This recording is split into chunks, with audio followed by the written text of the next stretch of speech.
اللهم إنا نجعلك في نحور أعدائنا ونعوذ بك من شرورهم. اللهم بدد شملهم وفرق جمعهم وشتت كلماتهم وزلزل أقدامهم وسلط عليهم كلبا من كلابك يا قهار يا جبار يا منتقم يا الله يا الله يا الله. اللهم يا منزل الكتاب يا مجري السحاب يا هازم الأحزاب اهزمهم اهزمهم اهزمهم وانصرنا عليهم. Ya Allah, kami letakkan kamu di batang leher musuh-musuh kami, dan kami berlindung denganmu dari kejahatan mereka. Ya Allah, hancurkan kumpulan mereka. Ya Allah, pecahkan pakatan mereka. Ya Allah, leburkan pendirian mereka. Ya Allah, musnahkan langkah mereka. Cengkamkan anjing-anjingmu kepada mereka. Ya Allah yang maha memaksa, Ya Allah yang maha perkasa, Ya Allah yang maha membalas, Ya Allah, Ya Allah, Ya Allah. Yang turunkan kitab, yang gerakan awan, yang tewaskan tentera azab. Kalahkan mereka, kalahkan mereka, kalahkan mereka, dan kemenangan untuk kami.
أعوذ بالله السميع العليم من الشيطان الرجيم. بسم الله الرحمن الرحيم. سبح لله ما في السماوات وما في الأرض وهو العزيز الحكيم.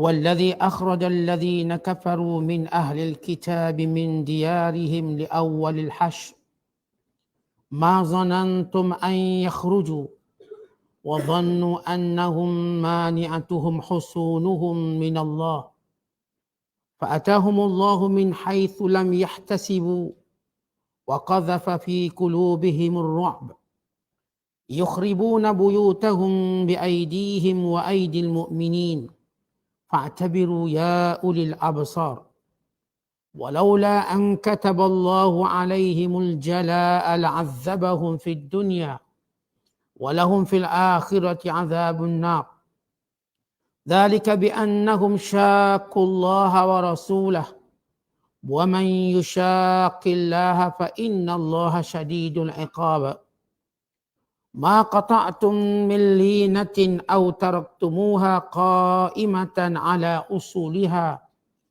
فبإذن الله وليخزي الفاسقين. صدق الله العظيم. Dengan nama Allah yang Maha Pemurah lagi Maha Mengasihani. Segala yang ada di langit dan di bumi tetap mengucap tasbih kepada Allah. Dan dialah yang Maha Kuasa lagi Maha Bijaksana. Dialah yang telah mengeluarkan orang-orang kafir di antara ahli kitab. Dari kampung halaman mereka pada julung-julung kali mereka berhimpun hendak memerangi Rasulullah sallallahu alaihi wasallam.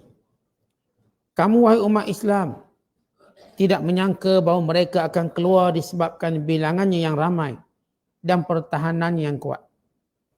Dan mereka pula menyangka bahawa benteng-benteng mereka akan dapat menahan serta memberi perlindungan kepada mereka dari azab Allah. Maka Allah menimpakan azabnya kepada mereka dari arah yang tidak terlintas dalam fikiran mereka. Serta dilemparkannya perasaan cemas takut ke dalam hati mereka. Lalu mereka membinasakan rumah-rumah mereka dengan tangan mereka sendiri dari dalam. Sambil tangan orang-orang yang beriman yang mengepung mereka berbuat demikian dari luar. Maka insaflah dan ambillah pelajaran dari peristiwa itu wahai orang-orang yang berakal fikiran serta celik mata hatinya. Dan kalau tidak kerana Allah telah menetapkan pengusiran yang demikian buruknya terhadap mereka, tentulah ia akan menyeksa mereka di dunia dan mereka pula akan beroleh azab seksa neraka pada hari akhirat kelak. Mereka ditimpakan azab yang demikian kerana mereka menentang perintah Allah dan Rasulnya. Dan ingatlah, sesiapa yang menentang perintah Allah, maka sesungguhnya Allah amatlah berat azab seksanya. Mana-mana jua pohon kurma kepunyaan musuh yang kamu tebang atau kamu biarkan tegak berdiri seperti keadaan yang asal, maka yang demikian adalah dengan izin Allah kerana ia hendak memberikan kemenangan kepada orang-orang mukmin dan kerana ia hendak menimpakan kehinaan kepada orang-orang yang fasik. Kita berada dalam penafsiran surah Al-Hashr. Surah yang ke-59 pada juzuk yang ke-28 pada ayat yang pertama hinggalah ayat yang kelima ataupun permulaan kepada surah Al-Hashr.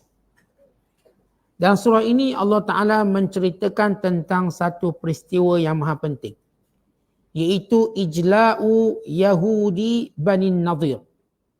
Peristiwa pengusiran Yahudi Bani An-Nadir. Allah menyebut peristiwa yang maha penting ini, maha penting ini bagi menunjukkan bagaimana kekuatan dan pertolongan Allah Ta'ala kepada orang beriman. Bila mana mereka mematuhi perintah Allah dan Rasulnya, maka Allah menjanjikan kepada mereka kemenangan. Dan dalam ayat ini juga Allah Ta'ala menceritakan bila mana satu kelompok, satu golongan dan satu kaum ataupun negara yang menderhaka kepada Allah dan Rasul, maka mereka pasti akan ditimpakan dengan azab. Sama ada azab itu ialah mereka ini akan dibalai di dunia dengan segala malapetakannya, ataupun dengan azab kekalahan dalam peperangan, ataupun dengan azab di hari akhirat kelak yang merupakan azab yang pedih. Maka ini 3 bentuk azab yang akan berlaku kepada sesiapa sahaja yang menderhaka pada perintah Allah dan Rasul. Allah mulakan ayat ini dengan menyebut sabbahalillah ma fis samawati wa ma fil ard wa huwal azizul hakim. Yang memberi maksud telah bertasbih apa sahaja yang berada di langit dan juga apa sahaja yang berada di bumi. Sama ada makhluknya yang mempunyai roh ataupun tidak. Yang disebut sebagai jamadat. Yang bernyawa atau yang tidak bernyawa. Kesemua makhluk-makhluk Allah ini bertasbih kepada Allah SWT. Sama ada bertasbih kepada Allah dengan menggunakan lidah ataupun hati. Ataupun bilisanil hal. Lisanil hal iaitu keadaan makhluk ini mengikut peraturan Allah dan tidak menyanggahnya. Seumpama malam siang, naik turun matahari, pasang suhu air. Maka ini panggil lisanul hal. Dengan keadaan mengikut sunnatullah. Ataupun dengan lisanul maqal. Iaitu dengan perkataan. Ungkapan tasbih ini sama ada daripada lidah manusia. Ataupun lidah haiwan. Ataupun mana-mana bahasa makhluk Allah Ta'ala. Sebagaimana disebut dalam hadis tentang batu-batu yang bertasbih. Pokok-pokok yang bertasbih. Dan lain-lainnya yang berlaku pada zaman Nabi SAW. Yang Rasulullah dengar dan sahabat dengar. Dan itulah yang berlaku. Hatta dalam peristiwa Rasulullah meletakkan pelepah kurma yang dibelah 2 di atas kubur. Kata Rasulullah SAW, selagi mana dia tidak kering, dia bertasbih kepada si mati. Yang menyebabkan diringankan azabnya. Maka ini keadaan tasbih makhluk-makhluk Allah. Atau di kalangan makhluk Allah itu tasbihnya ialah dengan bunyi. Yang mungkin tidak difaham oleh manusia. Sebagaimana kata Nabi SAW, la taqtulu ad-dafadih. Jangan kamu membunuh katak-katak. Fa inna nakihaha tasbihun. Sesungguhnya bunyi suara katak itu adalah tasbih. Sebagaimana Rasulullah menyebut tentang suara ayam. La tasubbudik fa innahu yukizu lis-salah. Jangan kamu memaki ayam. Ini ayam jantan. Ayam jantan yang berkokok. Kerana dia membangunkan orang untuk solat. Dan demikian juga tentang nyamuk. Yang Nabi SAW menyatakan bagaimana nyamuk ini bertasbih di telinga seorang Nabi untuk membangunkan dia qiyamul lail. Maka kesemua ini dalil-dalil tentang tasbih makhluk-makhluk Allah. Bahkan dalam syurga kelak, semua pohon syurga bertasbih pada Allah. Dan ia menjadi bunyi yang paling enak, paling seronok sekali. Kalau kita kat dunia, bunyi paling seronok berdasarkan hawa nafsu kita. Maka kita pun sukalah dengar lagu tu, lagu ni, muzik tu, muzik ni. Berdasarkan hawa nafsu. Tetapi bila mana iman telah memenuhi jiwa, tidak ada suara yang lebih lunak, lebih sedap daripada bertasbih pada Allah. Ucapan memuji Allah. Maka tasbih di sini kata para ulama, yakni menyucikan Allah daripada segala kekurangan. Allah tidak menyamai mana-mana makhluk. Allah tidak ditandingi oleh mana-mana makhluk. Allah tidak mempunyai sifat kekurangan atau kelemahan. Allah mempunyai sifat keagungan, kemuliaan, kesempurnaan. Kekuasaan yang tidak boleh dicabar. Maka ini dimaksudkan dengan sabbaha. Telah mengakui dengan bertasbih seluruh makhluk Allah akan kekuasaan Allah, akan kesempurnaan Allah, akan segala sifat-sifat mulia Allah SWT. Kemudian kata Allah, wa huwal azizul hakim. Dan Allah itu maha perkasa lagi maha bijaksana. Baik, kenapa Allah memulakan ayat ini dengan tasbih? Untuk menunjukkan keesaan Allah dan kekuasaan mutlak Allah kepada setiap kejadian dia. Maka seperti dibangkitkan pertanyaan, maka kenapa berlaku kekufuran? Sedangkan makhluk yang lain-lain bertasbih pada Allah. Sedangkan kamu manusia yang diberikan akal yang paling hebat di kalangan mana-mana makhluk tidak mampu bertasbih kepada Allah.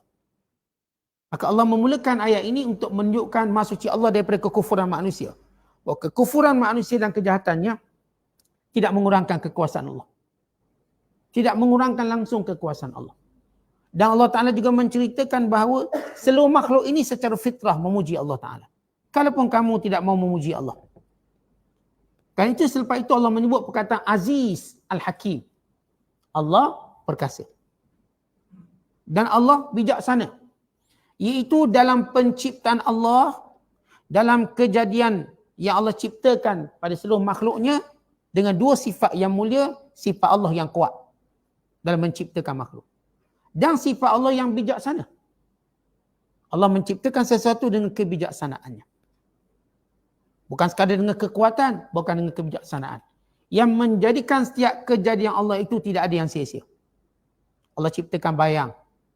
Tengok kenapa Allah ciptakan bayang. Bukan sia-sia. Setiap manusia ada bayang, yang ni ada bayang. Yang berupa teduhan. Yang sebahagian bayang-bayang itu menjadi teduhan. Dan sebahagian bayang-bayang itu untuk menunjukkan inilah manusia yang punya bayang. Dan lain-lain hikmah yang banyak. Sebagaimana Allah Ta'ala menciptakan cahaya. Dan lain-lain ciptaan Allah SWT. Kemudian sesudah Allah memuji dan menyebut kebesaran kemuliaannya dan semua tunduk kepada kekuasaan Allah dan penciptaannya. Kemudian Allah menyebut salah satu daripada kekuasaan Allah. Huwallazi, dan dialah Allah. Akhrajal ladzina kafaru, yang telah mengeluarkan, yang telah menghalau kalangan orang-orang kafir min ahlil kitab. Orang kafir ni ada dua. Yang pertama dia panggil kafir musyrikin. Kafir yang mensyirikkan Allah. Wa imma disyirikkan Allah dengan nafsu dia, disyirikkan Allah dengan batu berhala, disyirikkan Allah dengan pokok, disyirikkan Allah dengan apa-apa bentuk. Dia panggil musyrikin. Sebab Allah sebut dalam surah Al-Bayyinah, innal ladzina kafaru min ahli kitab wal musyrikin fi nari jahannam khalidina fiha ulaika hum syarrul bariyah.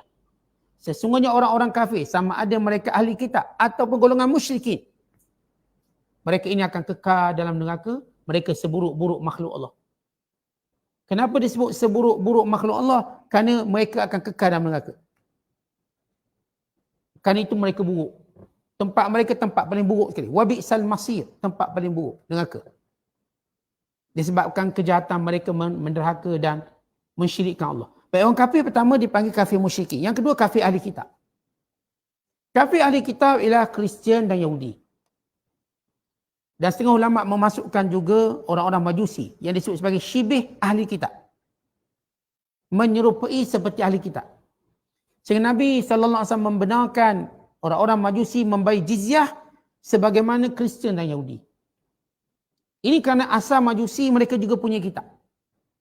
Sebelum berlaku penyelewengan. Cuma penyelewengan dalam agama Majusi itu lebih serius berbanding dengan Yahudi dan juga Nasara atau Kristian. Kerana penyelewengan dalam Kristian dan Yahudi masih lagi meninggalkan kitab. Ada Tauratnya, ada Injilnya. Tapi Majusi sehingga tak ada kitab langsung. Habis. Maka ini dua bentuk kekufuran. Ahli kitab ataupun golongan musyrik. Maka Allah menyebut di sini, dialah Allah yang berkuasa, yang menghalau keluar orang-orang kafir di kalangan ahli kitab. Kafir, siapa kafir jenis apa? Jenis ahli kitab. Sepakat para ulama, yang dimaksudkan Yahudi ini ialah Yahudi Bani Nadhir. Salah satu daripada 3 Yahudi besar yang tinggal di Madinah. Kalau sepintas lalu, kita melihat sejarah Yahudi di Madinah. Sebagaimana saya sebut semalam, Yahudi di Madinah ialah Yahudi pelarian yang datang ke bumi Madinah. Sebagaimana mereka datang ke bumi Najran, mereka datang ke bumi Yaman. Mereka ialah Yahudi berhijrah. Dan perlu kita tahu, selepas jatuhnya kerajaan Nabi Allah Sulaiman AS, dan selepas kewafatan Nabi Allah Sulaiman, maka orang Yahudi tidak lagi punya kuasa. Kerana mereka menderhaka kepada perintah Allah dan Rasulnya. Sebelum ini mereka telah menderhaka perintah Allah dan Rasul. Allah beri peluang mereka dengan Nabi Samuel AS mendapat wahyu daripada Allah untuk melantik Talut menjadi raja. Diikuti dengan Nabi Allah Daud, menantu pada Talut dan seorang Rasul dan seorang Nabi. Diikuti anaknya, wa warisa Sulaimanu Daud, iaitu anaknya Sulaiman. Lepas Sulaiman AS wafat, maka Yahudi mula berpecah. Mula berebut. Dan mereka mula tidak ada negara.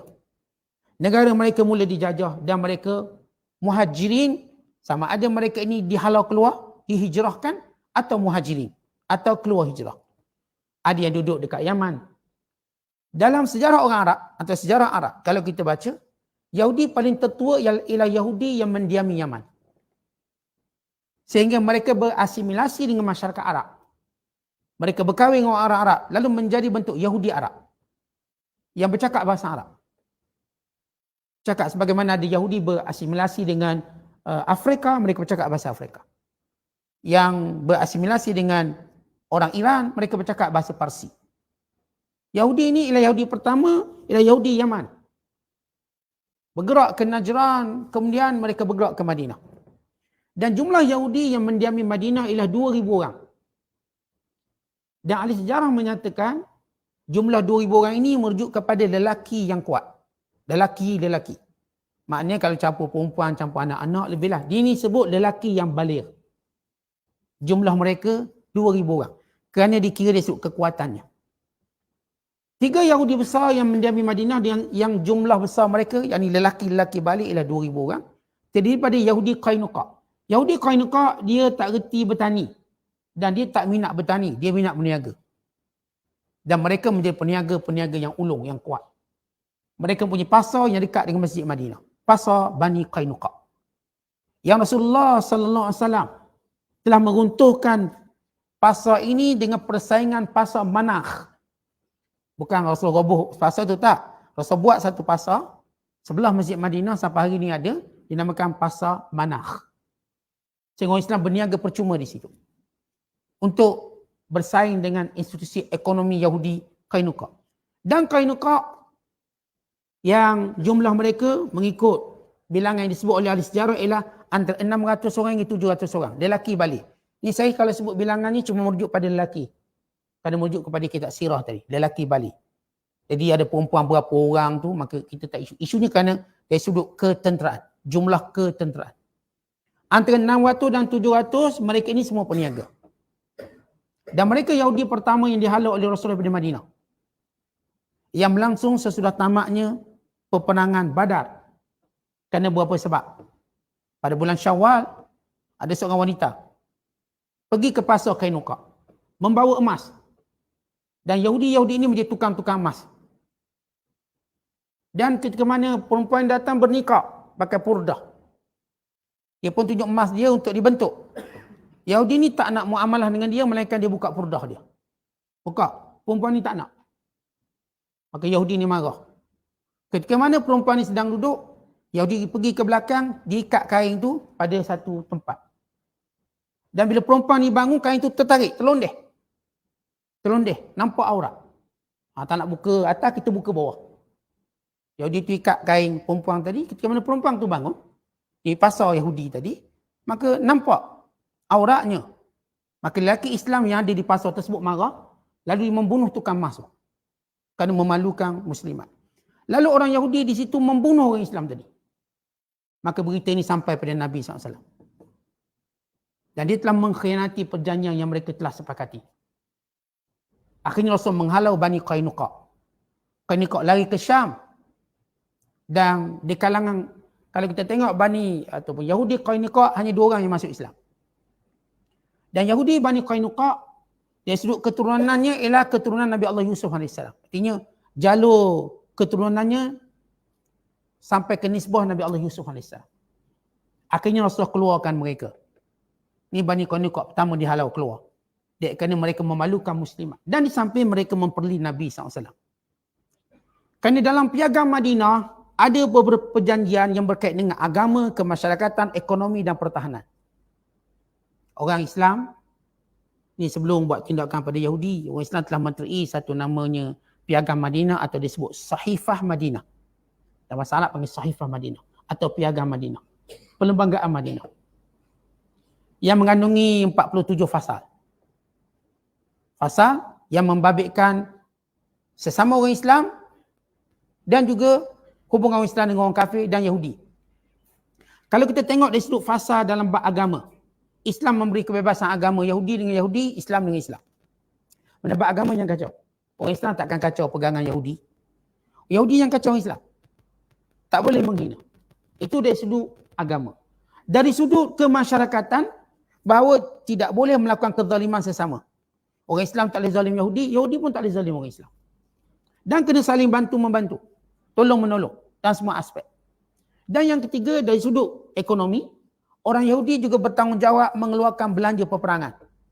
Tetapi mereka tidak bertanggungjawab untuk berperang. Kalau orang Islam perlu berperang, mereka juga akan menanggung nafkahnya, nafkah peperangan. Ini perjanjian yang mereka akui. Dan yang keempat, dari sudut askariyah, iaitu dari sudut kita katakan pertahanan. Dari sudut pertahanan, orang-orang Yahudi bersama dengan orang-orang Islam mempertahankan Madinah daripada serangan. Di samping orang Yahudi tidak dibenar berniaga dengan mana-mana orang musyrik Mekah kerana mereka musuh Islam. Dan mana-mana orang yang bersama dengan musyrik Mekah. Dan perjanjian ini disetujui oleh semua ketua-ketua Yahudi. Semua 2000 Yahudi tu, ketua-ketua mereka menyetujuinya. Maka Qainuqa yang pertama menakad atau disebut menyalahi perjanjian ini dengan menzalimi orang Islam. Mendedahkan aurat orang Islam. Dan mereka tak minta maaf. Kalau mereka buat, mereka minta maaf dan pimpinan Yahudi serah orang yang bertanggungjawab. Tidak. Mereka melebarkan permusuhan. Akhirnya menyebabkan Yahudi Qainuqa ini dihalau. Ini yang pertama. Yang dihalau selepas tamatnya Perang Badar pada bulan Syawal. Kita tahu Perang Badar berlaku pada bulan Ramadan dan pengusian ini berlaku pada tahun kedua pada bulan Syawal. Yang kedua ialah Bani Nadir yang kita baca ayat ini. Bani Nadir ni kalau kita tengok dari sudut nisbah keturunannya kepada Nabi Harun AS. Ini dia Bani Israel yang hubungannya ataupun keturunannya daripada Nabi Harun. Kalau Bani Quraizah daripada Nabi Musa, keturunan. Kalau nak Qainuqa daripada Nabi Yusuf. Maka Bani Nadir yang merupakan kabilah paling gagah sekali, paling kuat sekali, paling kaya sekali, mereka menganggap diri mereka ialah ashrafuhum, ketua kepada semua Yahudi-Yahudi yang dekat Madinah. Dan jumlah mereka ialah 700 orang. Ini Bani Nadir. 700 orang lelaki. Kita tak cerita perempuan, kita tak cerita kanak-kanak. Mereka ada 700 orang dan mereka memiliki ladang-ladang yang besar. Kerana hasil daripada tanah-tanah orang Madinah yang mereka ambil. Disebabkan orang Madinah yang berperang, jual tanah pada mereka. Mereka mengambilnya. Yahudi Nadir menganggap mereka menguasai Madinah. Dengan kota-kota mereka yang kuat. Sebab itu Allah cerita dalam ayat ini tentang Bani Nadir. Kerana mereka paling gagah sekali, paling kuat. Dan orang Islam tidak pernah menyangka akan mengalahkan Yahudi Bani Nadir. Kerana dia duit banyak, harta banyak. Kerana kotanya yang kuat. Tetapi dia telah melakukan pengkhianatan. Dengan cara, bila Nabi SAW bertemu dengan wakil Bani Nadir untuk membayar diat pada seorang Islam daripada suku Bani Amir yang membunuh orang cara tak sengaja. Dan Bani Nadir ini, mereka ini ada tahaluh, mereka ada perjanjian zaman jahiliah dulu. Perjanjian untuk tolong-menolong kalau susah. Maka Rasulullah melihat ni, kabilah Bani Amir ni memang ada perjanjian Yahudi Nadir. Jadi mintalah tolong orang kaya-kayanya meringankan beban untuk bayar dia. Mereka kata kami setuju, kami setuju. Rupa-rupanya mereka buat satu konspirasi untuk membunuh Rasulullah. Ketika mana Rasulullah berehat, mereka pakat untuk menghumbangkan batu di atas kepala Nabi SAW. Mereka menugaskan salah seorang daripada ketua mereka bernama Amru bin Jihash bin Ka'ab al-Yahudi. Amru bin Jihash. Maka Amru bin Jihash pun dia ambil batu besar. Dia pun tunggu atas bumbung. Kalau Rasulullah bersandar kat bumbung tadi, dia akan hentak atas kepala. Maka Jibril AS memberitahu Nabi SAW. Maka Rasulullah memberi amaran dan menyuruh Bani Nadir meninggalkan kota Madinah dalam masa 10 hari. Nabi bagi tempoh 10 hari. Mereka nak buat balik harta dan sebagainya. Kalau siapa yang selepas 10 hari tak keluar, maka kata Rasulullah, saya akan perangi dia. Kalau duduk lagi Madinah, kita akan perang. Maka Yahudi pun fikir nak keluar. Nak pergi macam Bani Nadir keluar. Kita dah cerita Bani Qainuqa. Qainuqa dia keluar kat Syam. Dan semua mereka mati di situ. Mati di Syam. Akhir-akhir dia punya keturunan Qainuqa. Yang ni pula pergi ke Khaybar. Tapi asalnya bila Rasulullah beri amaran, beri tempoh 10 hari. Mereka dah nak keluar, kumpul harta mereka yang banyak, kaya. Datang Abdullah bin Ubay bin Salul yang merupakan rakan karib Yahudi Bani Nadir. Jangan keluar. Kita ada 2,000 orang yang akan tolong kamu. Campur mereka 700 orang. Banyaklah 2,700. Ini tentera yang besar zaman tu. Sebab Nabi SAW dalam perang Badar cuma 313 atau 17. Dalam perang Uhud cuma 700 orang. Tak masuk bilangan munafikin 300 orang. Jadi 1,000. Yahudi dah ada 700 orang Bani Nadir. Kau campur 2,000 munafik dengan apa yang disebut oleh Abdullah bin Ubay bin Salul. Aindana alfan. Kami ada 2,000 tentera akan berperang bagi pihak kamu. Maka pok-pok Yahudi pun confident. Kalau macam tu tak jadi keluar. Maka Nabi SAW datang kepada mereka. Bila Abdullah bin Ubay bin Salul tengok Rasulullah datang, dia pun cabut lagi. Mengkhianati Yahudi Nadir. Maka Yahudi Nadir pasrah. Ingatkan dia 2,000 tak ada. Kena kencing je. Dia buat munafikin. Lalu mereka tak ada halah lain. Melainkan mereka terpaksa menyerah. Asal ingat gagal dengan 2,000 orang. Menyerah pada Nabi SAW. Dan mereka minta kebenaran untuk keluar cara baik sebagaimana Qainuqa. Nabi izinkan mereka keluar dengan syarat. Mereka tidak boleh bawa senjata. Yang kedua, mereka tidak boleh bawa harta mereka apa yang mampu dipikul oleh unta-unta mereka. Kalau Qainuqa bebas keluarkan semua. Sebab mereka keluar dengan gitu je. Tanpa ada konfrontasi dengan Nabi SAW. Bani Nadir asal nak lawan. Tapi bila munafikin lagi, tak jadi lawan. Lalu mereka minta aman. Nabi bagi syarat boleh? Keluar tanpa senjata. Yang kedua, harta tak boleh bawa. Melainkan apa yang di atas unta. Lalu mereka robohkan rumah mereka supaya tak diambil oleh orang Islam. Mereka roboh dari dalam, orang Islam roboh dari luar. Maksudnya orang Islam bila masuk kabilah Bani Nadir, Rasulullah perintahkan supaya dihancurkan semua rumah. Tapi Yahudi dah musnahkan dari dalam supaya orang Islam tak mendiaminya. Orang Islam pun memang tak ada hinging pun nak duduk. Memang akan roboh. Mereka robohkan cepat-cepat supaya orang Islam tak ambil manfaat. Mereka rosakkan semua harta-harta mereka. Lalu mereka bawa balik, mereka bawa apa yang mereka mampu bawa termasuk pintu-pintunya. Letak atas unta. Lari. Nabi izinkan mereka lari ke Khaybar. Sebelum mereka dihalau kali kedua oleh Umar Al-Khattab. Kalau kita tengok Yahudi Nadir, pertama dihalau pada tahun keempat Hijrah. Pada bulan Rabiul Awal. Selepas mereka khianat Rasul selepas peperangan Uhud. Mereka merendah-rendahkan kemenangan Islam. Mereka menganggap, menuduh Nabi itu bukan Nabi. Masa perang Badar menang, mereka tahu ini betul-betul Nabi sebab itu menang. Bila kalau ini bukan Nabi, ini pembohong. Di samping apa pengkhianatan yang mereka buat. Maka Bani Nadir mula-mulai ke Khaybar. Nabi izinkan. Duduk Khaybar, lalu mengumpulkan Yahudi-Yahudi untuk lawan lagi Rasulullah. Lawan. Rasulullah serang tahun ke-7 lagi. Tapi kali ini Rasulullah tak buat ijlak, Nabi tak halau dia keluar. Tetapi diberi syarat hasil pertanian dibagi 2. Kenapa? Kerana Yahudi ni bijak dalam bab pertanian. Dia pandai. Ilmu pertanian dia kira bagus. Rasulullah SAW mengambil dari sudut, kita katakan kepandaian mereka. Baik kalau kamu, bila mereka kata wahai Muhammad, kami lebih tahu tentang tempat ini dan tahu cara bercocok tanam. Apakah engkau izinkan kami kekal di sini dan kami berikan sebahagian daripada hasil pertanian padamu? Maka kata so boleh kena bagi separuh. Lalu mereka bagi separuh. Dan mereka pandai bertani, bagi separuh. Namun pada zaman Umar Khattab, Umar Khattab mengeluarkan arahan supaya Yahudi semua keluar daripada semenanjung tanah Arab. Maka ijlak yang kedua, penghalauan kedua berlaku pada zaman Umar Khattab sehingga tidak ada lagi Yahudi dan tidak ada lagi orang-orang lain pada Islam.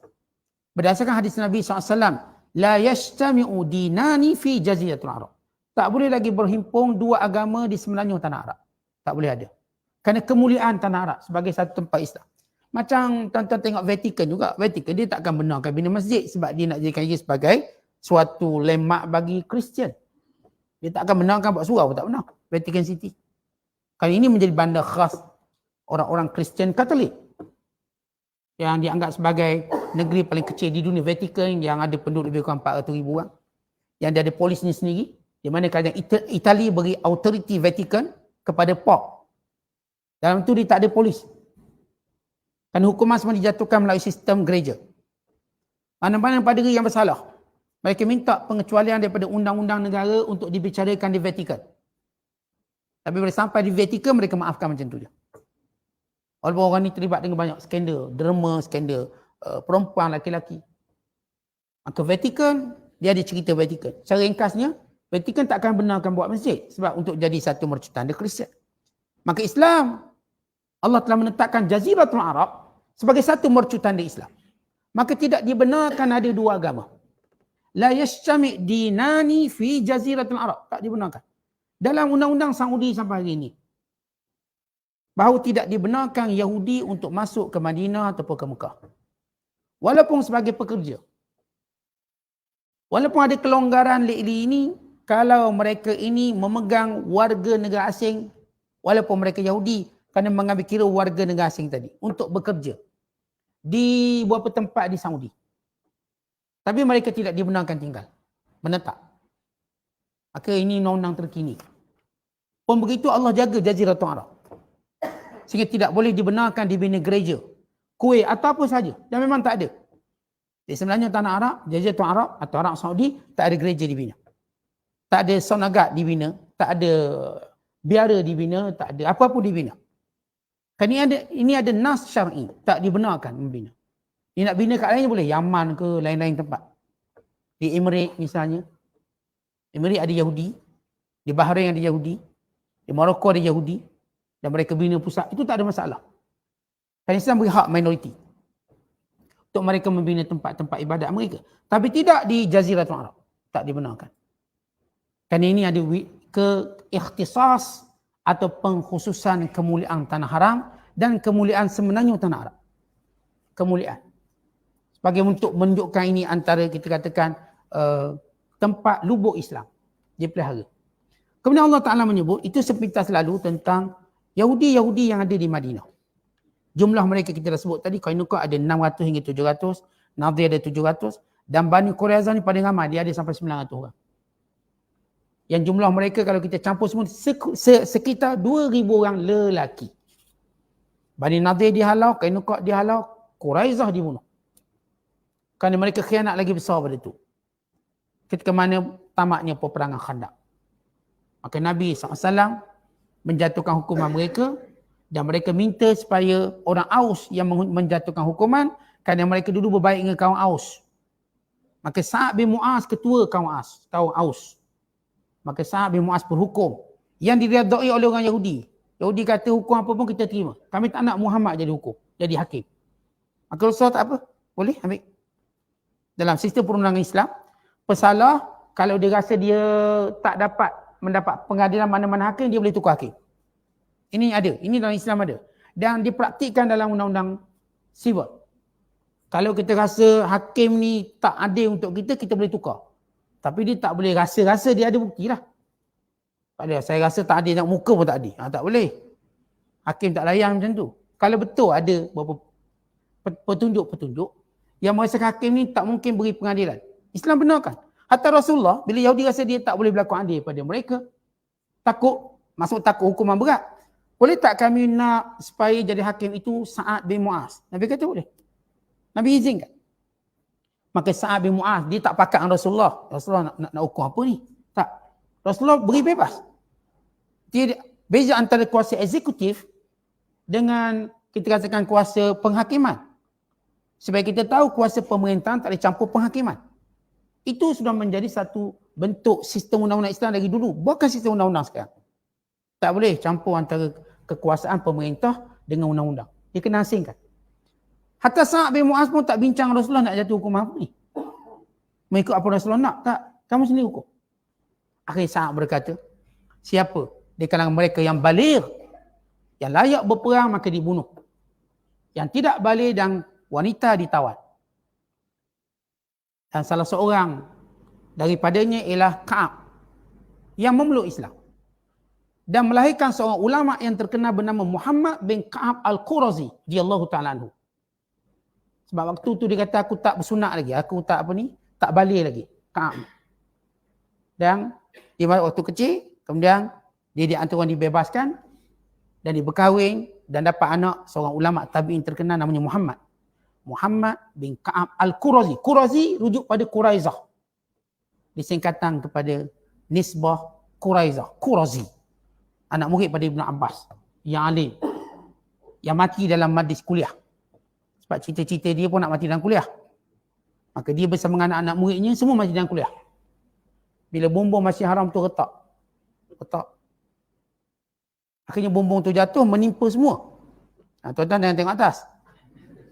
Menimpa semua, maka matilah Tok Guru Muhammad bin Ka'ab Al-Qurazi dan anak-anak murid dia. Dia sekali kuliah 300 orang anak-anak murid dia. Ini kisah terkenal ulama yang nak mati dalam majlis ilmu Allah kabulkan. Muhammad bin Ka'ab Al-Qurazi anak murid pada Ibn Abbas radhiyallahu ta'ala anhu. Dia cerita daripada kabilah Bani Quraizah. Maka Allah Ta'ala menyebut tentang Yahudi yang dimaksudkan di sini ialah Yahudi Bani Nadir. Kata Allah, firman Allah, dan dialah Allah yang berkuasa menghalau keluar orang kafir di kalangan ahli kitab daripada negeri mereka di awalil hash, pada halauan yang pertama. Berarti Nadir ini akan dihalau lagi. Kita dah sebut. Mereka dihalau kali kedua pada zaman Umar Khattab. Ma zanantum an yakhruju. Kamu tak pernah menyangka mereka boleh keluar. Kekuatan ekonomi mereka, kekuatan tentera mereka, kekuatan kota mereka. Tak sangka. Bagaimana Yahudi sehebat ini boleh dihalau oleh orang Islam. Yang ekonomi tak sekuat Yahudi. Bahkan kubu tak sekuat Yahudi. Keterlatihan dalam perang tidak sehebat Yahudi. Mereka ni semuanya bagus.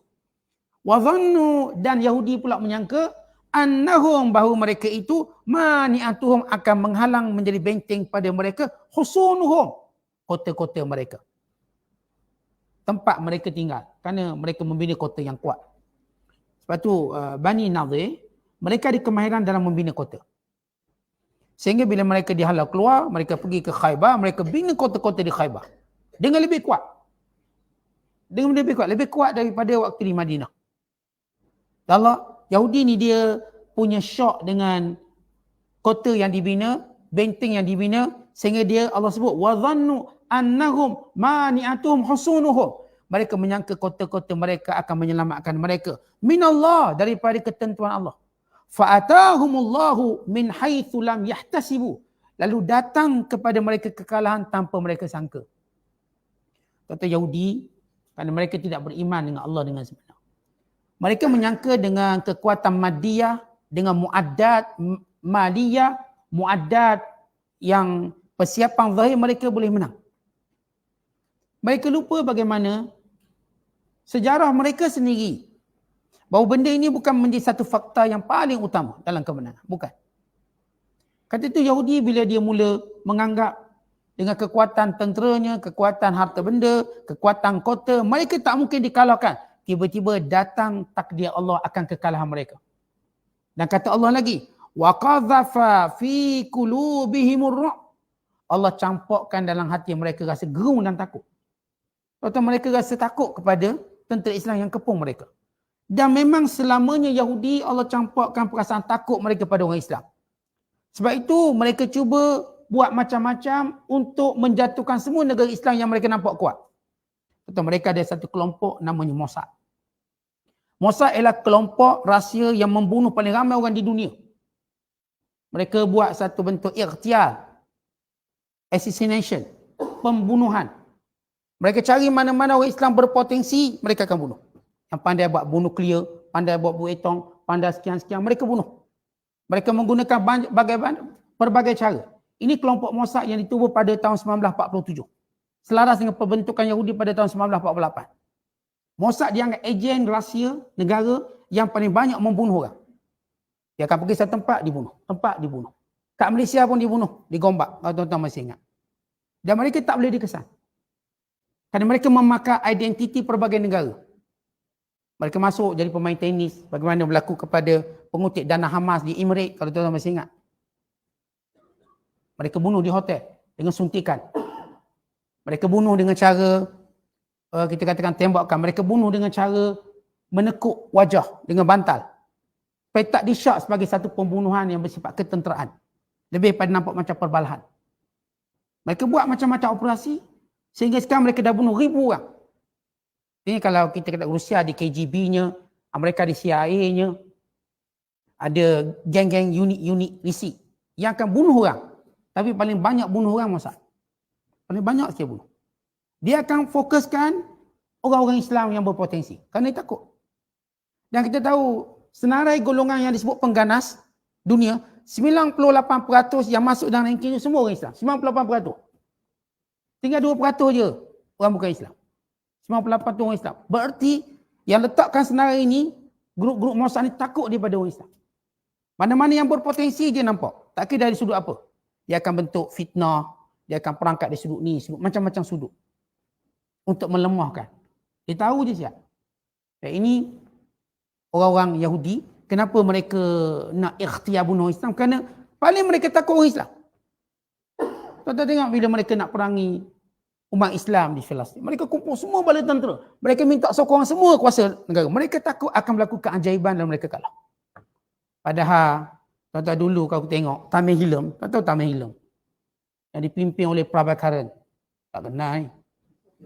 Ni masa Sri Lanka bunuh. Dia tak minta bantuan negara mana pun. Dia pergi habis gitu dia Tamim Hilm. Tak mengancam geng-geng Tamim. Kalau kat Malaysia ni ramai penyokong Tamim Hilm. Ramai penyokong. Itu guard sekolah saya pun sama. Dia kata, Ustaz dah mati saya punya bos. Saya kata siapa? Ni, Tamim Hilm. Sedih, dia sedih. Kerana bagi mereka ini pejuang Tamil. Dalam konsep orang-orang Tamil lah. Orang India. Sebagai penyokong utama dia. Yang bunuh dia, kita katakan ni lah yang Sri Lanka ni. Tuan-tuan, bila Yahudi nak bunuh orang Islam, mereka akan gunakan semua kuasa dunia. Kerana mereka gerung, takut. Mereka takut ada kemenangan yang tak disangka. Takut. Kalau lawan satu grup kecil, sampai teragak-agak lagi nak masuk, tak nak masuk. Nak masuk, tak nak masuk. Padahal dah bawa 300,000, 400,000, setengah juta.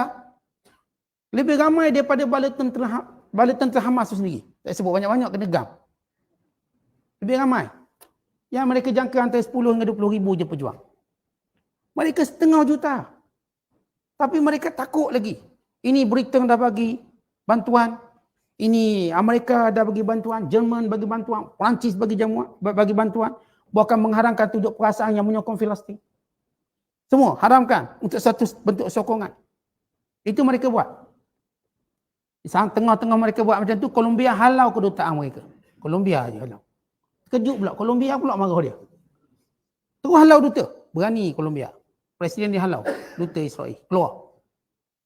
Mereka ni ganas. Jahat. Kata duta, dia kata Perdana Menteri Colombia. Atau berani Colombia. Walaupun kita tahu Colombia ni negara yang paling banyak diberi pertolongan oleh Yahudi dari segi persenjataan. Sebab saya dah sebut dulu Yahudi, mereka merupakan negara ke-12 pengeluar senjata. Musaddiratus silah. Dan antara negara paling banyak mendapat manfaat senjata ini, Colombia. Tapi Colombia tak kira lah, tak ada senjata, tak ada senjata. Dia halau terus. Kerana ini kejam.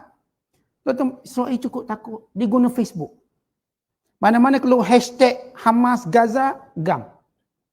Hati-hati sebut. Saya tak apa. Tuan-tuan tak boleh. Sebut. Dia tengok kalimah tu, dia akan back. IG ke, Facebook ke. Sebut Palestin okey lagi. Sampai macam tu mereka takut. Takut. Ni ada seorang pelukis kartun Britain. Baru semalam, saya baca berita. Dia lukis gambar Perdana Menteri Israel, Netanyahu, pakai glove ataupun sarung tinju, lukis peta Gaza kat badan, keluar kamu Gaza. Macam tu je. Akhir kena pecat jadi apa ni, pelukis kartun surat khabar tu. Dulu waktu dia lukis kartun Nabi Muhammad hina, oh ini kebebasan bersuara. Orang Islam marah pun tak apa. Mereka pertahankan ni. Pelukis kartun Nabi Muhammad ni. Bukan lawa pun kartun dia. Pertahan atas nama kebebasan suara boleh hina Islam. Tapi bila buat kartun Netanyahu, mereka marah, pecat terus. Pecat. Ni BBC pecat 6 orang wartawan hari ni. Atau mungkin beberapa jam sebelum ini daripada saya bercakap. Kerana bila dibuat liputan BBC ni, dia ada bahagian Arab. Zaman saya belajar kat Mesir dulu, saya suka dengar BBC. BBC ni dia ada bahagian Arab, Far'un Arabiah, dia ada bahagian English. Bila tengok wartawan-wartawan lain macam hashtag menyokong Gaza, tu kena pecat 6 orang. Dan dia akan pastikan tak ada lagi yang menyokong. Dia punya takut. Guna BBC, guna semua ni. Maknanya Allah dah sebut. Allah campurkan rasa gerun. Yahudi tak sebuah ni. Dengan semua pertolongan dunia, dengan segala media masa, dengan segala benda ni, mereka masih belum berani. Belum berani. Kita bayangkan kalau ada satu je negara Islam sokong dengan terang, oh, dia punya terkencing lain macam. Kalau satu je negara Islam masuk, kami perang. Takut mereka. Ini lawan dengan kelompok, mereka sendiri sebut ini satu kelompok kecil, yang mereka sendiri kata, oh ini tidak mewakili Palestin, even umat Islam. Tapi mereka takut macam inilah yang mewakili umat Islam seluruhnya. Dan mereka tahu Islam bersama dengan golongan ini. Ini yang Allah sebut, wa qadhafa fi qulubihimur ru'b. Allah campurkan dalam hati mereka rasa takut. Selama-lama Yahudi ni takut pada orang Islam. Dia tak takut pada lain. Bangsa lain dia tak takut, tuan-tuan. Dia tak takut. Sebut Islam dia takut. Kena pula orang Islam yang memang betul-betul jaga agama dia. Oh, lagi dia takut. Kemudian kata Allah, yukhribuna buyutahum. Lalu mereka menghancurkan rumah-rumah mereka biaidihim dengan tangan mereka. Supaya orang Islam tak ambil manfaat daripada apa yang mereka tinggalkan sesudah mereka dihalau. Wa aidil mu'minin. Sedangkan orang beriman sendiri memang akan hancurkan rumah mereka. Maka hancurnya pun cepatlah. Mereka buat dalam, senang kerja orang Islam. Mereka dah penghancur kat dalam, kita cuma penghancur kat luar. Habis, selesai. Kampung tu rata. Tidak ada lagi kesan-kesan peninggalan Yahudinya. Fa'tabiru ya ulil absar. Ambillah pengajaran daripada peristiwa ini wahai orang yang berakal. Apa maksud ambil pengajaran? Begitulah kesudahan bagi setiap orang-orang yang menderhaka kepada perintah Allah, yang menzalimi, yang melawan Nabi SAW. Kesudahan mereka, mereka pasti akan dikalahkan. Dan dikalahkan dengan penuh hina. Kemudian kata Allah, walaula, kalau tidak sekiranya, an kataballahu alaihimul jalaa, kalau tidaklah mereka ini dihalau sekalipun, la'azzabahum fid dunya, Allah akan mendatangkan azab lain. Kalau mereka tak dihalau sekalipun, dan nama Yahudi yang menentang Islam, yang menghina Nabi SAW, mereka tetap akan diazab dengan azab yang lain. Dengan kalah peperangan, dengan mereka akan tewas dalam semua peperangan, bahkan mereka akan dilaknat oleh Allah di dunia. Walahum fil akhirati azabun nar, dan mereka kekal di hari akhirat kelak dalam neraka. Contoh kalau kita baca sejarah Yahudi. Bila Yahudi sesudah saya katakan jatuh kerajaan Nabi Allah Sulaiman, dan Yahudi berpecah belah. Dan mereka tidak lagi punya negara. Dia sifat mereka yang membunuh para nabi dan sebagainya. Mereka tidak lagi punya kekuatan. Sampailah mereka berada di pelbagai negara sehingga lahir idea membentuk negara Yahudi. Oleh Theodor Herzl dalam persidangan Zionis. Lalu mereka cadangkan, mereka sebut pada British waktu itu, selepas tamat Perang Dunia yang kedua, untuk menjadikan Palestin sebagai negara mereka. Kembali pada tanah air mereka konon. Walau mereka tidak pernah ada negara. Merata mereka duduk dan membawa kerosakan setiap dunia. Lalu mereka memilih Palestin. Walau mereka tahu itu semua wilayah Islam. Mereka tahu. Kerana semenjak zaman kerajaan Osmaniyah, bahkan sebelum ini namanya kerajaan Palestin. Tidak pernah tertulis ini kerajaan Israel. Tidak pernah tertulis. Ia ialah negara Palestin. Bahkan mereka jumpa satu manuskrip lama, juga ditulis Palestin. Untuk membatalkan dakwaan mereka. Yang mereka dakwa kami dah masuk 1800 pun manuskrip yang dijumpai Palestin. Tak pernah disebut Israel. Mereka mengubahnya pada tahun 48. Berusaha. Namun oleh kerana orang Palestin masih kekal di sana, dan mereka tak mampu untuk menunjukkan ini negara Yahudi, Israel. Tak mampu. Walaupun mereka buat bendera sekian-sekian, tetap ada Palestin. Dan orang akan berkata, kami pergi ke Palestin. Lalu kami pun masuk tempat ni, mereka tetap sebut Palestin. Walaupun mereka dah guna semua Google-nya, Google Map tu, ubah belakang, ubah. Mereka gunakan siri peperangan ataupun mereka tambahkan penempatan haram, luaskan. Semua mereka ambil supaya jadi Israel. Tetap orang panggil Palestin. Mereka tinggalkan wilayah yang mereka rasa senang untuk mereka takluk. Duffah Gharbiyah. Tebing barat. Yang diketuai oleh Mahmud Abbas. Ini senang je ni. Petik jari dapat. Mereka pergi yang paling susah dulu. Gaza. Yang disebut oleh Nabi SAW sebagai Kanafis Syam. Pinggir Syam. Ada satu kelompok yang disebut oleh Nabi SAW, la yazaluna ummati, sentiasa umatku ini yang ada di pinggir Syam ini, zahirina alal haq, akan terus berperang mempertahankan kebenaran. La yadurruhum man khadhalahum hatta ya'ti amrullah, tidak memberi mudarat kepada mereka walaupun dia tak ditolong oleh sesiapa sehingga datang ketentuan Allah yang datang hari kiamat. Kelompok ini yang Rasulullah sebut fi kanafis Syam, di pinggir Syam. Dia tak ditolong oleh sesiapa pun, dia tak datang mudarat. Maksud dia kekal begitu lawan. Dia kekal lawan, dia tak perlu kalau lah kita katakan satu dunia tak nak tolong dia, dia kekal melawan. Terus pertahankan kebenaran. Dia terus menjadi ancaman untuk membina Israel Raya, untuk menawar Baitul Maqdis secara keseluruhannya. Bagi mereka, bila mereka kalahkan kekuatan ini inilah waktu mereka mengisytiharkan Baitul Maqdis sebagai ibu negara. Tukar daripada Tel Aviv. Tapi belum lagi. Kan ni masih ada. Kelompok ini masih ada. Dan tak mungkin mereka dapat lenyap berdasarkan hadis Nabi SAW tadi. Yang Nabi sebut fi kanafi Syam. Yang berada di pinggir Syam. Ujung sekali. Untuk menjadikan mereka kuat. Maka Allah Ta'ala menceritakan, kalau mereka tidak dihalau keluar dari Madinah, mereka tetap akan diperangi dan dikalahkan. Bahkan mendapat azab di hari akhirat. Dzalika bi annahum, apa sebabnya? Kerana mereka itu syaqullaha wa rasulah. Mereka menderhaka pada Allah dan Rasul. Salah seorang daripada pemimpin mereka yang bernama Finhas. Finhas yang mengajar pada orang Yahudi di Madinah bahawa Tuhan itu kedekut. Innallaha faqirun. Mereka kata Allah Ta'ala itu fakir. Mereka kata Allah Ta'ala itu kedekut.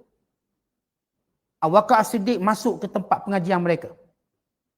Yang disebut sebagai madaris. Masuk dan tengok memang itu diajar daripada anak-anak lagi Allah tu kedekut. Allah tu fakir. Ini kejahatan mereka. Syaqullah. Tuan-tuan, kalangan orang kafir yang lain, tidaklah mereka menghina Allah. Tapi Yahudi, mereka menghina Allah disebabkan mereka kata mereka beriman pada Allah. Allah dalam Al-Quran menyebut beberapa penghinaan mereka. Seperti Tuhan ni kedekut, Tuhan ni fakir. Seperti mereka menghina Allah Ta'ala dengan menyatakan Allah Ta'ala itu tak tahu. Sebab itu mereka tidak menerima kitab Taurat secara sempurna, melainkan mereka mengarang satu kitab namanya Talmud. Dan pengajian mereka disebut sebagai pengajian Talmud. Talmud kitab yang mereka anggap dikarang oleh ulama dan pendeta mereka. Dan sebab latar belakang kitab ini dikarang, bila Allah tak tahu beberapa perkara, ditanya pada padri-padri Yahudi. Rabai Yahudi. Dan Rabai Yahudi menjawabnya dengan mengarang kitab Talmud. Dalam kitab Talmud diceritakan bagaimana Allah menyesal kerana menjadikan dunia ini banjir pada zaman Nabi Nuh. Dan menyesal kerana memberikan penyakit kepada Nabi Allah Ayub. Dia sebut Allah menyesal. Semua benda-benda buruk pada Allah Yahudi sebut. Allah tak tahu, Allah menyesal kerana buat tu buat ni. Dan kadang dikata dia beriman pada Allah. Sebagaimana mereka membunuh Nabi. Tuan-tuan, orang kafir yang lain, mereka taklah sampai peringkat bunuh Nabi. Ini Yahudi bunuh Nabi. Mereka bukan bunuh seorang, bunuh ramai. Mereka fitnah Nabi. Dan fitnah itu terus kekal sampai hari ini. Bagaimana mereka anggap Nabi Isa itu anak luar nikah. Sampai hari ini. Mereka tak pernah ubah statement. Bagaimana mereka kata Maryam ini berzina. Mereka juga tak ubah statement tu. Tapi aneh orang Kristian tu kata, moga Allah merahmati Israel atau Yahudi. Walau tuduhan paling berat. Tapi dia kata orang Islam lagi teruk tuduh pada Nabi kami. Kenapa? Sebab kata Tuhan kami itu Rasul. Marah sungguh dia. Kita kata Nabi Isa itu Rasul, dia marah. Yang kata Nabi Isa anak zina, dia tak marah. Ini Yahudi. Orang Islam kata Nabi Isa itu bukan Tuhan. Nabi Isa itu ialah Rasulullah. Sebagaimana Nabi Muhammad SAW Rasulullah. Kita memuliakan Nabi SAW. Sebagaimana mereka memuliakan Nabi Isa. Tapi kita tak kata pun Nabi Muhammad itu Tuhan. Tak ada seorang pun orang Islam, bagaimanapun sayang pada Nabi SAW kata Nabi Muhammad itu Tuhan. Tak ada pun. Sebodoh-bodoh pun tak ada. Melainkan hak je bodoh. Ajaran sihak. Itu. Sebelum dia ajaran tak sihat. Pengajaran sihak. Dah lari ke New Zealand. Lari New Zealand. Yang jual air apa tu. Air hak lah jual. Dia seorang dia kata Muhammad tu Tuhan. Ni sihak sesat.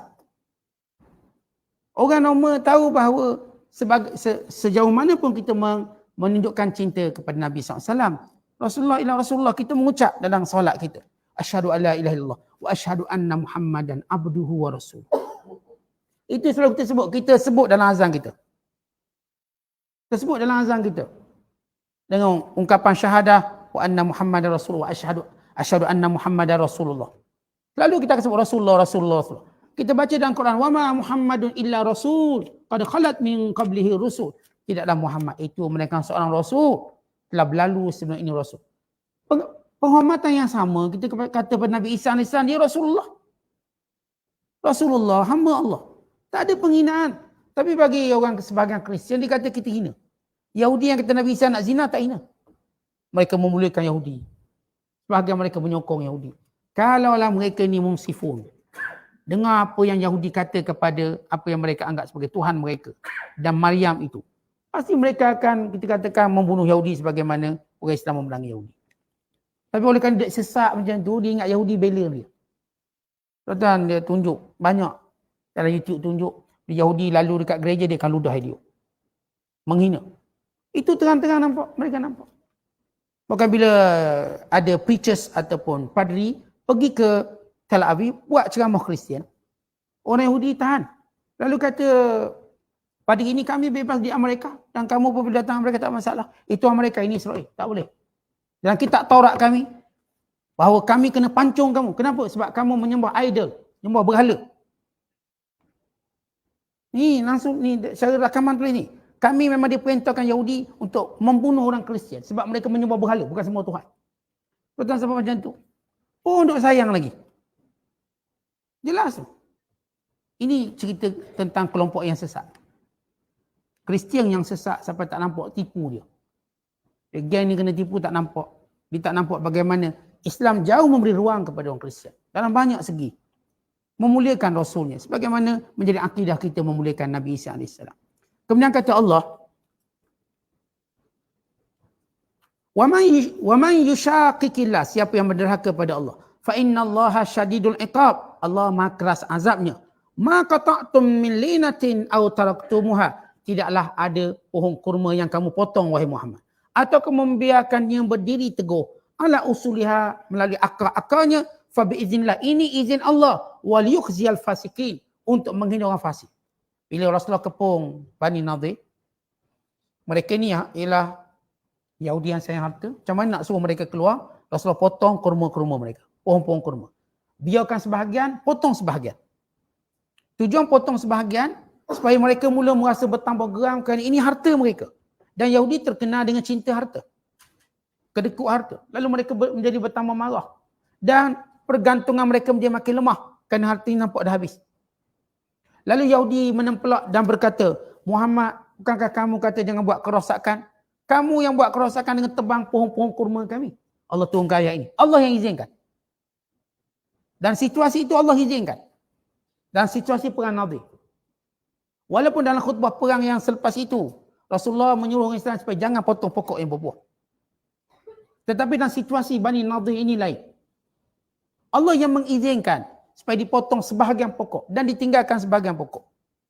Kerana untuk membuang rasa atau menambahkan rasa marah Yahudi dan membuang hubungan dengan kekayaan dia supaya dia keluar. Di sini bukan tempat untuk kamu cari kekayaan. Akhirnya mereka aku, lepas dipotong mereka aku. Mereka terpaksa menyerah diri. Mereka dah tak ada sumber ekonomi mereka. Kita dah sebut Bani Qainuqa ni tak reti cocok tanam. Bani Nadir ni bijak cocok tanam. Bani Qainuqa dia cuma pandai berniaga. Dia cocok tanam tak pandai. Tanah-tanah pun tak ada. Dia bukan jenis beli tanah. Nadir dan Quraizah ni reti bertanam. Cocok tanam. Mereka tanam kurma. Mereka dapat kekayaan. Mereka tanam berbagai bentuk kurma. Dan di kebun mereka ada kurma ajwa. Kebun mereka pun ada kurma ajwa. Dan Rasulullah memotong sebahagian kurma mereka. Untuk menghilangkan rasa tamak mereka pada harta dan untuk menjadikan mereka berputus asa dengan kekayaan mereka ada. Maka ini kata Allah tentukan ayat, ini izin Allah. Allah yang mengizinkannya. Bukan Rasulullah buat saja. Allah yang mengizinkan untuk melakukan demikian. Maka berakhir kesudahan orang-orang Yahudi Bani Nadir. Allah sebut dalam ayat ini kerana ia Yahudi paling kuat dari semua aspek. Akhirnya dikalahkan. Dan cerita dikalahkan ini bukanlah kekalahan pertama dia. Akan berterusan kekalahan yang berikutnya. Bagaimana mereka kalah 6 Oktober, mereka akan kalah 7 Oktober, 8 Oktober, 9 Oktober. Oktober yang menjadi igawan buruk mereka. Sehingga Islam sebut perkataan Happy Oktober. Happy Oktober lah bagi kita. Oktober dia igawang dia. Ketakutan dia. Sebut je Oktober dah takut dah. Kalau 6 Oktober mereka kalah, 7 Oktober mereka diceroboh negara mereka ataupun negara haram mereka. Ni tunggu pula ni 8 Oktober apa cerita pula. 9 apa cerita pula. Kan itu tuan-tuan mereka nak habiskan bulan Oktober dulu. Waktu baru cerita perang. Walaupun dijangka mereka akan menyerang hari Jumaat. Ada tanda-tanda. Mungkin mereka tunggu habis Oktober. Bom-bom semua dah habis Oktober. Mungkin. Mengharapkan tafaul dengan bulan Oktober. Dulu mereka banyak. Kalau biar bulan lain. Pergi bulan November pula. Apapun perancangan mereka, kita dah sebut. Apa yang Allah Ta'ala sebut. bahawa orang Yahudi dia tetap akan kalah. Ikut mana pun kekuatan dia umat yang akan kalah. Dia sudah melalui satu tempoh dan dia berada pada umur tua dia. Dia dalam umur kuat dia tahun 48, tahun 56, tahun 67, sehinggalah tahun 70, sehingga mereka kalah sekali tahun 73, mereka kuatkan benteng sehingga 50 tahun, tiba-tiba mereka dikejutkan dengan selepas 50 tahun. Dan umur mereka sudah tua dari sudut kekuatan kerajaan. Dan yang bantu mereka pun orang tua juga, Uncle Sam, tua dah Uncle Sam. Pun tua. Ni dua-dua tua ni akan kalah dengan izin Allah. Dengan apa yang Allah takdirkan kepada Islam dan umat Islam. Wallahu a'lam bishawab. Assalamualaikum.